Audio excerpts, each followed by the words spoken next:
bakan para ma chuan ka chi member ho hi ar ban biak ngura ani hi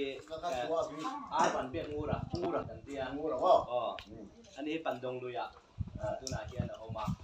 a thok me ka chuan in kan team director nia chuan zira zong nun zira lai me zira ong be a chuan zira tin kan kawa chuan in zira hi putchuri a border a oma Bangladesh border a mo chuan in langwal an nia chuan khala khan du kum kha lau dang lova ani he dosura kan tia zong sari tu a oma karui tu te to kan ti ma so ka karui tu dosura kan tia dosura chuan in adot tu so Chandra Kumar ania ani he tuna hian kukudulia kan da dona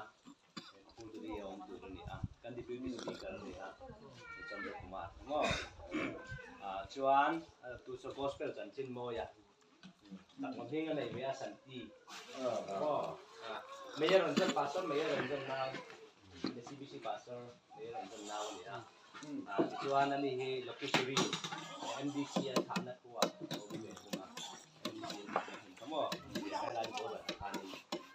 chuan in anni pathum hi BTS hin chu kan nia hei min kal san tre to na ma tu chung jom tu in tiang hian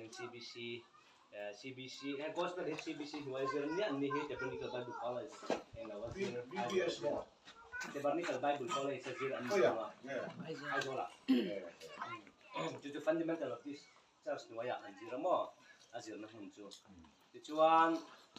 cái bạn đi kan ni deuh mai atun ruma chuan pathum an run kan lawa kan secretary te kan treasurer te ho ko an run lo thei lawa an lat deuh wangin kan in kau che lawa chuan an ni ho zong he gospel trumpet moya evangelist kan ni organization gospel trumpet organization moya evangelist kan ni a chung ho